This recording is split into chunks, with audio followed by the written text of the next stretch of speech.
जय हिंद दोस्तों, आपका एक बार फिर से स्वागत है हमारे channel static GK by RJ पर। जैसा कि मैंने संपूर्ण इतिहास का सिलेक्शन सीरीज चालू किया था, उसका आज ये लेक्चर नंबर 6 होने वाला है। और आज हम बात करने वाले हैं मौर्य साम्राज्य और गुप्त साम्राज्य के बारे में, जो कि हमारा प्राचीन इतिहास से जुड़ा हुआ काफ़ी महत्वपूर्ण टॉपिक है। इसमें हम बात करेंगे टॉप 25 क्वेश्चन की, और हमारे लेक्चर नंबर 6 में 125 से 150 क्वेश्चन कंप्लीट हो जाएंगे। मैंने 1000 क्वेश्चन सीरीज की यह प्रैक्टिस सीरीज चालू किया है, जिसमें हमारे प्राचीन इतिहास, मध्यकालीन इतिहास और आधुनिक इतिहास के बारे में क्वेश्चन के माध्यम से थ्योरी को समझने वाले हैं। हमने लेक्चर 1 से लेकर के 5 तक 125 क्वेश्चन तक कवर कर लिए हैं, जिसकी प्लेलिस्ट मैंने बना दिया है और उसका लिंक मैं डिस्क्रिप्शन में दे दूंगा। आप हमारे सारे लेक्चर को जरूर अटेंड कर लीजिए, जिससे कि आपको क्वेश्चन के साथ साथ थ्योरी वाला पार्ट भी समझ में आ जाएगा। तो चलिए आज की इस क्लास को शुरू करते हैं। और उससे पहले यदि आप हमारे YouTube channel static GK by RJ पर नए हैं तो आप हमारे चैनल को सब्सक्राइब कर लीजिए, बेल आइकन प्रेस कर लीजिए, जिससे कि इस हमारे सिलेक्शन सीरीज की आगे आने वाले लेक्चर की जानकारी आप तक नोटिफिकेशन के रूप में जल्द से जल्द प्राप्त होती रहे। और यदि आप इसका PDF चाहते हैं तो आप हमारे टेलीग्राम चैनल से जुड़ सकते हैं, जिसका लिंक मैं डिस्क्रिप्शन में दे दूंगा। और जो यह हमारी क्लास होने वाली है, जैसे कि RRB NTPC, group D, junior engineer, LP technician, या आप किसी भी कम्पिटिटिव एग्जाम की तैयारी कर रहे हैं, तो उसके दृष्टिकोण से यह क्लास हमारी काफ़ी ज़्यादा महत्वपूर्ण होने वाली है। तो चलिए आज के हम लोग अपने इस क्लास को पहले क्वेश्चन से शुरू करते हैं। और आज का हमारा पहला क्वेश्चन होने वाला है, सम्राट अशोक ने बौद्ध धर्म के आदर्शों के प्रचार के लिए धर्म प्रचारकों को दूर दराज के स्थानों पर भेजा, ताकि लोग भगवान बुद्ध की शिक्षाओं द्वारा अपने जीवन को प्रेरित कर सकें। इन धर्म प्रचारकों में उनके पुत्र और पुत्री भी शामिल थीं, जिनका क्या नाम था। आप देख सकते हैं यह क्वेश्चन ग्रुप डी में 5/11/2018 को शिफ्ट नंबर 2 में पूछा गया था। आप इसको जा करके क्रॉस वेरीफाई भी कर सकते हैं। वैसे देखा जाए इस क्वेश्चन में केवल यह पूछा गया है कि सम्राट अशोक के पुत्र और पुत्री का नाम क्या था, और इसका आंसर होगा ऑप्शन बी, महेंद्र एवं संघमित्रा। सम्राट अशोक के पुत्री का नाम संघमित्रा और उनके पुत्र का नाम महेंद्र था। जैसा कि मैंने आपको शुरुआत में बताया था कि हम क्वेश्चन के माध्यम से थ्योरी को समझने वाले हैं, तो आइए शुरू करते हैं अपने थ्योरी वाले पार्ट को। सम्राट अशोक ने बौद्ध धर्म के आदर्शों के प्रचार के लिए धर्म प्रचारकों को दूर दराज के स्थानों पर भेजा, ताकि लोग भगवान बुद्ध की शिक्षाओं द्वारा अपने जीवन को प्रेरित कर सकें। इन धर्म प्रचारकों में उनके पुत्र महेंद्र और पुत्री संघमित्रा को श्रीलंका भेजा गया था। वैसे सम्राट अशोक को देवनामप्रिय के नाम से भी जानते थे। क्वेश्चन नंबर 2 है, अशोक के शासनकाल की सबसे महत्वपूर्ण घटना कलिंग आधुनिक युग में इसका क्या नाम है, जो उनके जीवन का एक महत्वपूर्ण परिवर्तन सिद्ध हुआ। इसका आंसर होगा ऑप्शन सी, उड़ीसा। जो पहले हमारा कलिंग था उसको अब उड़ीसा राज्य के नाम से जाना जाता है। क्वेश्चन नंबर 3 है, सम्राट अशोक किसका उत्तराधिकारी था। इसका आंसर होगा ऑप्शन बी, बिंदुसार का। सम्राट अशोक हमारा बिंदुसार का उत्तराधिकारी था। आइए डिटेल में समझ लेते हैं। मौर्य वंश का संस्थापक चंद्रगुप्त मौर्य था। चंद्रगुप्त मौर्य का उत्तराधिकारी बिंदुसार हुआ, जो 298 ईसा पूर्व में मगध की राजगद्दी पर बैठा। बिंदुसार का उत्तराधिकारी अशोक महान हुआ, जो 269 ईसा पूर्व में मगध की राजगद्दी पर बैठा। राजगद्दी पर बैठने के समय अशोक अवंती का राज्यपाल था। जो भी दोस्तों मैं आपको इम्पोर्टेंट पॉइंट्स के रूप में करा रहा हूँ, वो भी किसी न किसी एग्जाम में क्वेश्चन के माध्यम से डायरेक्ट पूछे गए हैं, लेकिन मैंने क्वेश्चन की संख्या कम करने के लिए इनको इम्पोर्टेंट पॉइंट्स के रूप में कराया है। यह भी आपके लिए काफ़ी ज़्यादा इम्पोर्टेंट होने वाला है। क्वेश्चन नंबर 4 है, सम्राट अशोक किस वंश से थे। इसका आंसर होगा ऑप्शन सी, मौर्य। सम्राट अशोक मौर्य वंश से संबंधित थे। क्वेश्चन नंबर 5 है, मौर्य साम्राज्य की राजधानी क्या थी। इसका आंसर होगा ऑप्शन बी, पाटलिपुत्र, जो कि वर्तमान में पटना के नाम से मशहूर है और यह बिहार राज्य में स्थित है। क्वेश्चन नंबर 6 है, सम्राट अशोक ने अपने राज्यकाल के 12 वर्षों में एक विशेष अधिकारी की नियुक्ति की, जो भूमि का सर्वेक्षण करता था तथा भू अभिलेखों का रखरखाव करता था और न्याय का पालन करता था। इन अधिकारियों को क्या कहा जाता था। इसका आंसर होगा ऑप्शन सी, रज्जुक। सम्राट अशोक ने अपने राज्यकाल में जो 12 वर्षों में विशेष अधिकारियों की नियुक्ति की थी उसे रज्जुक के नाम से जाना जाता था। क्वेश्चन नंबर 7 है, किस राजा की कहानी मुद्रा राक्षस नाटक का विषय है? इसका आंसर होगा ऑप्शन सी, चंद्रगुप्त मौर्य। आइए डिटेल में समझ लेते हैं। मुद्रा राक्षस की रचना विशाख दत्त ने की थी। इस ग्रंथ से मौर्य इतिहास मुख्यतः चंद्रगुप्त मौर्य के जीवन पर प्रकाश पड़ता है और इसमें चंद्रगुप्त मौर्य को वृषल तथा कुलहीन कहा गया है। क्वेश्चन नंबर 8 है, मौर्य वंश को किस वंश ने समाप्त किया था? इसका आंसर होगा ऑप्शन सी, शुंग वंश। मौर्य वंश को समाप्त करने वाला वंश शुंग वंश था। मौर्य वंश के अंतिम शासक बृहद्रथ की हत्या इसके सेनापति पुष्यमित्र शुंग ने 185 ईसा पूर्व में कर दी और मगध पर शुंग वंश की स्थापना की। इस वंश का शासन उत्तर भारत में 187 ईसा पूर्व से 75 ईसा पूर्व तक यानी लगभग 112 वर्षों तक रहा था। पुष्यमित्र शुंग शुंग राजवंश का प्रथम शासक था। क्वेश्चन नंबर 9 है, मौर्य वंश का अंतिम सम्राट कौन था? इसका आंसर होगा ऑप्शन सी, बृहदत्त। अभी हम लोग प्रीवियस वाले क्वेश्चन में जाना है पूरा डिटेल में बृहदत्त के बारे में। यहाँ से हमारा मौर्य काल समाप्त होता है और मौर्योत्तर काल शुरू होता है और हमारा क्वेश्चन नंबर 10 है, कनिष्क किस वंश से संबंधित थे? इसका आंसर होगा दोस्तों ऑप्शन बी, कुषाण। कनिष्क हमारे कुषाण वंश से संबंधित थे। आइए डिटेल में समझ लेते हैं। कनिष्क कुषाण वंश का सबसे प्रतापी शासक था। इसने 78 ईस्वी में अपना राज्याभिषेक किया तथा इस उपलक्ष्य में एक संवत चलाया जो शक संवत कहलाता है, जिसे भारत सरकार द्वारा ग्रेगोरियन कैलेंडर के साथ 22 मार्च सन 1957 से भारत के राष्ट्रीय कैलेंडर के रूप में प्रयोग में लाया जाता है। इसके शासनकाल में चौथी बौद्ध संगीति कुंडलवन कश्मीर में बौद्ध विद्वान वसुमित्र की अध्यक्षता में संपन्न हुई थी। क्वेश्चन नंबर 11 है, कुषाण राजाओं में सबसे मशहूर कौन शासक थे जो कुषाण राजवंश के तीसरे शासक थे? इसका आंसर होगा ऑप्शन बी, कनिष्क। आइए डिटेल में समझ लेते हैं।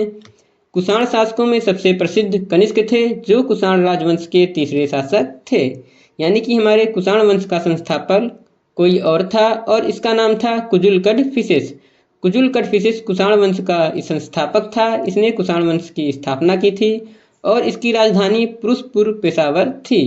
कनिष्क भारतीय इतिहास में अपनी विजय, धार्मिक प्रवृत्ति, साहित्य, कला प्रेमी होने के नाते विशेष रूप से एक अलग स्थान रखता है। क्वेश्चन नंबर 12 है, किस मूल भारतीय राजवंश ने अपने शासकों के चित्र वाले सिक्के जारी किए थे? इसका आंसर होगा ऑप्शन सी, सातवाहन वंश। आइए डिटेल में समझ लेते हैं। सातवाहन राजवंश ने अपने शासकों के चित्र वाले सिक्के जारी किए। सातवाहन शासकों द्वारा सर्वप्रथम शीशे के सिक्के जारी किए गए थे। यह पॉइंट काफी ज्यादा महत्वपूर्ण है। वहीं सातवाहन वंश की स्थापना सिमुक ने की थी और इसकी राजधानी प्रतिष्ठान थी। दोस्तों, यदि आपको हमारे वीडियो को क्वालिटी और पढ़ाने का तरीका अच्छा लग रहा है तो आप हमारे वीडियो को लाइक कर दीजिए। यदि अभी तक आपने हमारे चैनल को सब्सक्राइब नहीं किया है तो दोस्तों आप हमें सपोर्ट कर सकते हैं हमारे चैनल को सब्सक्राइब करके। और यदि आप इसका PDF चाहते हैं तो आप हमारे टेलीग्राम चैनल से जुड़ सकते हैं, जिसका लिंक मैंने डिस्क्रिप्शन में दे दिया है। वहाँ से आप जा करके बिल्कुल फ्री में इस PDF को डाउनलोड कर सकते हैं। तो आप टेलीग्राम चैनल जरूर ज्वाइन कर लीजिएगा। क्वेश्चन नंबर 13 है, उड़ीसा के उदयगिरी से हाथी गुम्फा शिलालेख कलिंग के किस राजा ने लिखा था? इसका आंसर होगा ऑप्शन बी, खारवेल। हमारा उड़ीसा में स्थित हाथी गुम्फा शिलालेख कलिंग के राजा खारवेल ने लिखा था। आइए डिटेल में समझ लेते हैं। उड़ीसा में उदयगिरी नामक पहाड़ी की गुफा में एक शिलालेख प्राप्त हुआ जो हाथी गुम्फा शिलालेख के नाम से प्रसिद्ध है। इसे तिथि रहित अभिलेख भी कहा जाता है क्योंकि इसकी अभी तिथि निर्धारित नहीं की गई है। इसे कलिंग के राजा खारवेल ने उत्कीर्ण कराया था। यह लेख प्राकृत भाषा में है और प्राचीन इतिहास में इसका बहुत अधिक महत्व है। क्वेश्चन नंबर 14 है, प्रयाग प्रशस्ति जिसे इलाहाबाद स्तंभ शिलालेख के रूप में भी जाना जाता है, हमें इससे किस राजा की उपलब्धियों के बारे में जानकारी प्राप्त होती है? इसका आंसर होगा ऑप्शन डी, समुद्रगुप्त। दोस्तों, क्वेश्चन नंबर 14 से हमारा गुप्त एवं गुप्तोत्तर काल शुरू होता है और यहाँ से हमारा मौर्य साम्राज्य और मौर्योत्तर काल समाप्त होता है। आइए इस क्वेश्चन के बारे में डिटेल में समझ लेते हैं। प्रयाग प्रशस्ति से हमें गुप्त शासक समुद्रगुप्त के बारे में जानकारी मिलती है। यह समुद्रगुप्त के दरबारी कवि हरिसेन द्वारा रचित है। इसमें उन राज्यों का वर्णन है जिन पर समुद्रगुप्त ने विजय प्राप्त की थी। इसे इलाहाबाद लेख के रूप में भी जाना जाता है। इस प्रशस्ति को मूल रूप से कौशाम्बी में अशोक के स्तंभ पर उकेरा गया था। अकबर के समय में जहांगीर इसे इलाहाबाद में स्थापित करवाया था। इस प्रशस्ति की भाषा संस्कृत तथा शैली चंपू है। इसमें कुल 33 पंक्तियां हैं। क्वेश्चन नंबर 15 है, रवि कीर्ति का ऐहोल शिलालेख पुलकेशिन द्वितीय की किस शासक पर विजय की प्राप्ति का विस्तार से वर्णन मिलता है? इसका आंसर होगा ऑप्शन सी, हर्षवर्धन।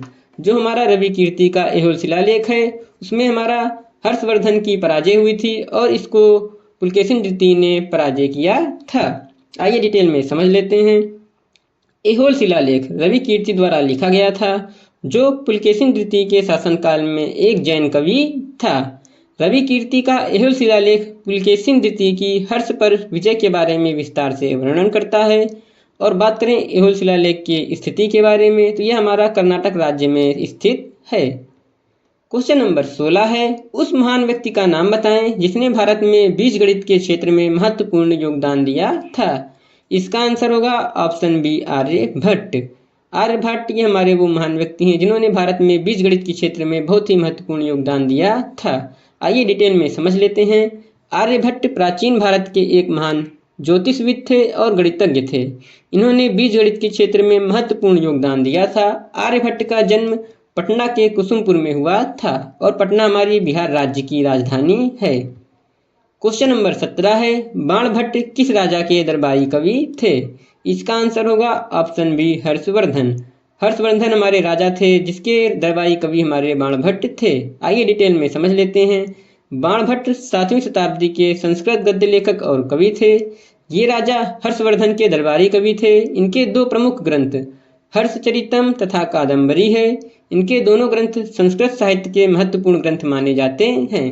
और हर्षवर्धन स्वयं भी साहित्यकार था, जैसे कि प्रियदर्शिका, रत्नावली, नागालंद की रचना हर्षवर्धन ने किया था। क्वेश्चन नंबर 18 है, इनमें से कौन राजा हर्षवर्धन के दरबारी कवि थे? इसका आंसर होगा ऑप्शन सी, बाणभट्ट। बाणभट्ट हमारे हर्षवर्धन के दरबारी कवि थे, जैसा कि मैंने प्रीवियस वाले क्वेश्चन में आपको करवा दिया है। क्वेश्चन नंबर 19 है, चीनी यात्री हेन स्वांग किसके शासनकाल में भारत आया था? यह क्वेश्चन काफ़ी ज़्यादा इम्पॉर्टेंट है और यह रेलवे में भी, एसएससी में भी या अन्य एग्जामों में काफ़ी ज़्यादा बार रिपीट हो चुका है। इसका आंसर होगा option C, Harshvardhan.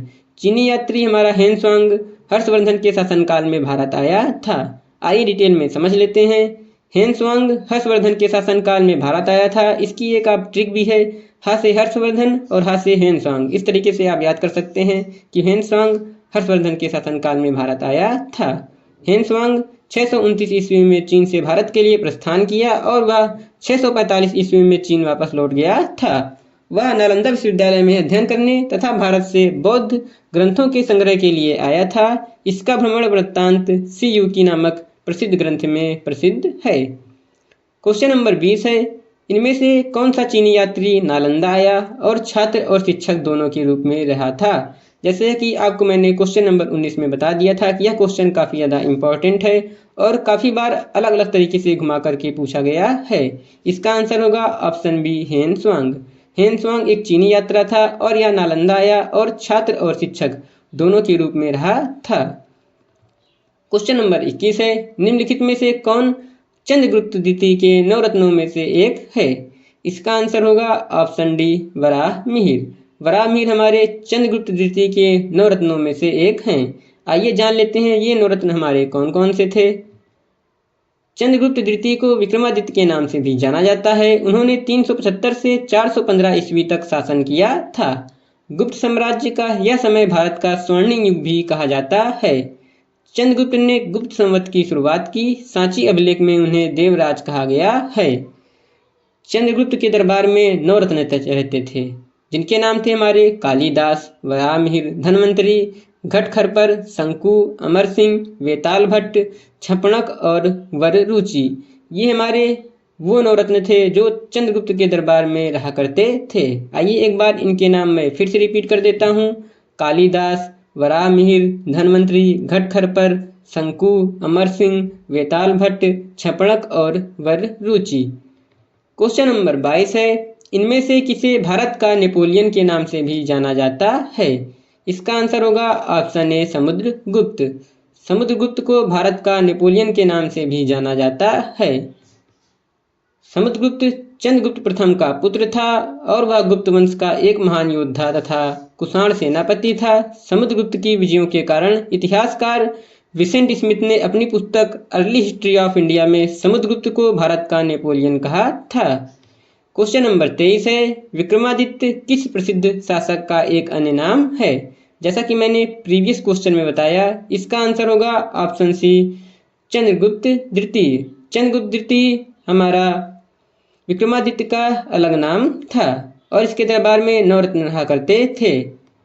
Question number 24 है, जो कि इस वीडियो का सेकंड लास्ट क्वेश्चन होने वाला है और यह क्वेश्चन है, प्राचीन भारतीय इतिहास के सबसे महत्वपूर्ण शासकों में से एक चंद्रगुप्त द्वितीय की पुत्री का नाम बताएं। इसका आंसर होगा दोस्तों ऑप्शन बी प्रभावती गुप्त। प्रभावती गुप्त चंद्रगुप्त द्वितीय जिसे विक्रमादित्य के नाम से जानते थे, उसकी पुत्री का नाम हमारे प्रभावती गुप्त था।